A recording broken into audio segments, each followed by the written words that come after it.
Students, सुश्री classes में आपका स्वागत है। आज हम क्लास 11th के बिजनेस स्टडीज का नया चैप्टर 4th चैप्टर शुरू कर रहे हैं।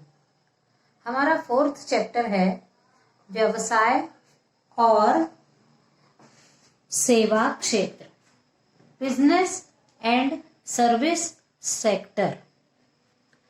अब हम देखते हैं कि व्यावसायिक सेवाएं क्या होती हैं, बिजनेस सर्विसेज क्या होती हैं। सबसे पहले देखते हैं कि बिजनेस सर्विसेज का अर्थ क्या है। तो उत्पादक जब वस्तु का निर्माण करते हैं, उत्पादन करते हैं, किंतु उस उत्पादन को कारखाने से ग्राहक तक पहुंचाने का कार्य व्यावसायिक क्रियाएं करती हैं। यानी यदि उत्पादक अपने पास सामान बनाकर रख लेगा उत्पादन कार्य करने के बाद, लेकिन यदि भंडारण है, संचार है, बीमा है, बैंकिंग है, यदि ये व्यावसायिक सेवाएं ना हो तो उसका माल उसके यहाँ पर उत्पादित होकर रखा रह जाएगा, वो ग्राहकों तक पहुंच नहीं पाएगा। तो ऐसी सेवाएं जो उत्पादक के द्वारा बनी हुई वस्तुओं को ग्राहकों तक पहुंचाने में जिन जिन कार्य करने में मदद करते हैं, ऐसे कार्य व्यावसायिक सेवाएं कहलाती हैं। इसके अंतर्गत आता है बैंकिंग, बीमा, भंडारण और संचार। इनकी आवश्यकता होती है तभी किसी भी व्यवसाय का आगे बढ़ना संभव होता है।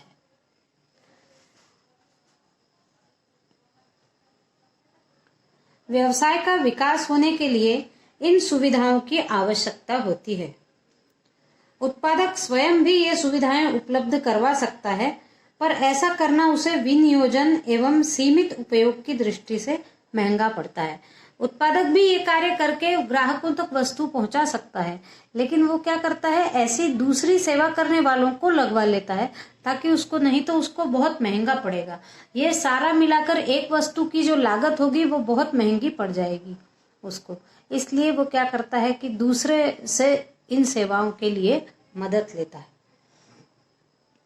अतः ये सेवाएं अन्य व्यावसायिक संस्थानों की सहायता से प्राप्त करता है, खुद नहीं करता है। इन सेवाओं के लिए वो दूसरे व्यावसायिक संगठनों से अपना पैचअप करता है। ऐसे अनेक व्यावसायिक संस्थान स्थापित हो गए हैं जिनका कार्य ही केवल व्यापारिक सेवाओं को उपलब्ध करवाना ही है।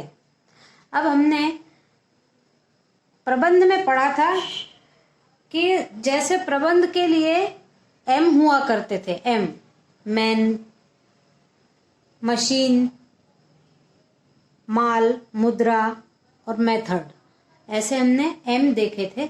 वैसे ही व्यावसायिक सेवाओं के लिए IS इनकी आवश्यकता होती है। आई, 5 आईज की आवश्यकता होती है। वो 5 आई कौन कौन से हैं? तो पहला है अमूर्तता। अमूर्तता यानी ये पहला आई है इंटेजिबल, इंटेंजिबल।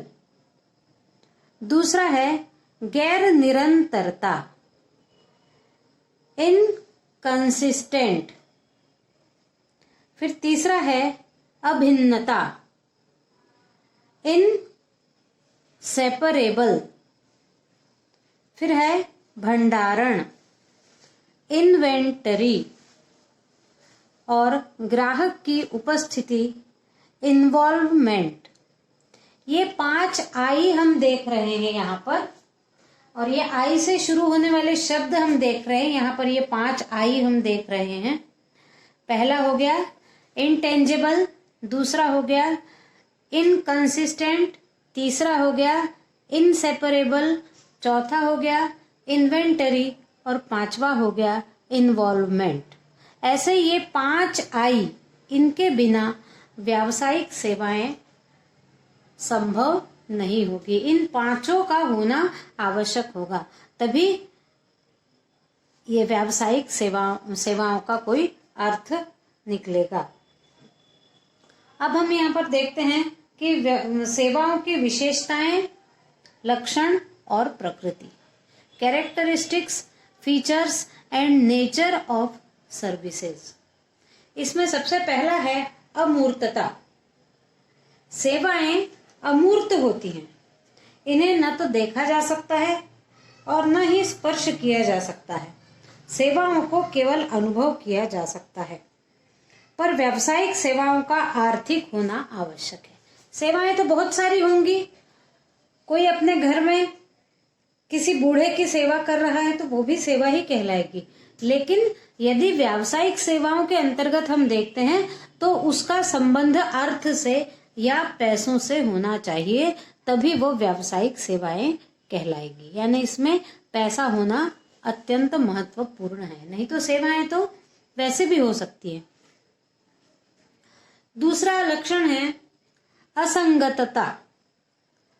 असंगतता यानी एक रूपता का न होना, क्योंकि अनेकों उपभोक्ताओं को एक रूप वस्तुएं प्रदान की जा सकती हैं, पर सेवाएं प्रत्येक ग्राहक को उनकी आवश्यकता के अनुरूप ही प्रदान की जाती है, भिन्न भिन्न।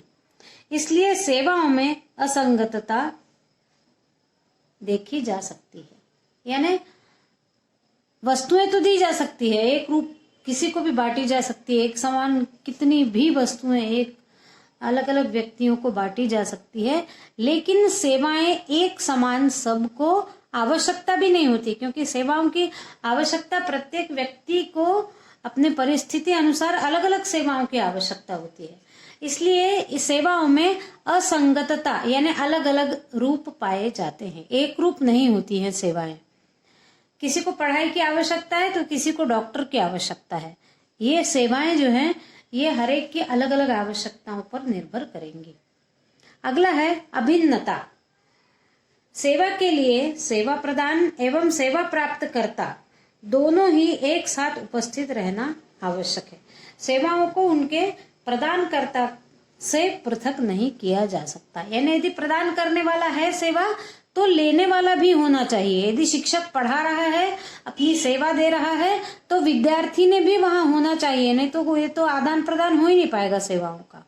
तो ये एक दूसरे से अभिन्न है, इनको अलग नहीं किया जा सकता, सेवा लेने वाले को और सेवा देने वाले को। फिर अगला है भंडारण। सेवाएं अभौतिक एवं अमूर्त होती हैं, इस कारण सेवाओं का भंडारण नहीं किया जा सकता। यानी इनको जमा करके नहीं रखा जा सकता। वो कोई दिखने वाली वस्तु नहीं है जिसको जमा करके रखा जा सकता है, वो केवल महसूस करने वाली चीज है, इसलिए उसको एकत्र नहीं किया जा सकता। फिर अगला है ग्राहक की उपस्थिति। सेवाओं को ग्राहक से पृथक नहीं किया जा सकता और इसलिए सेवा प्राप्त करते समय ग्राहकों की उपस्थिति आवश्यक है।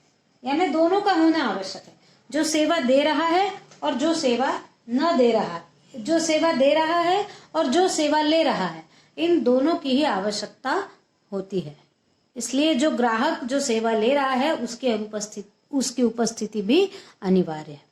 इसके बाद हम अगला देखते हैं कि वस्तुओं और सेवाओं में क्या अंतर है। तो हम यहाँ देख रहे हैं, इस तरफ वस्तुएं लिखा है और इस तरफ सेवाएं लिखा है। वस्तुओं को देखा जा सकता है, वो मूर्त रूप में होती हैं, उनको छुआ जा सकता है, देखा जा सकता है। लेकिन सेवाएं जो होती हैं वो अमूर्त रूप में होती हैं, उन्हें न ही देखा जा सकता है और न ही छुआ जा सकता है, उन्हें केवल महसूस किया जा सकता है। अगला अंतर है पूर्णतः नाशवान नहीं है।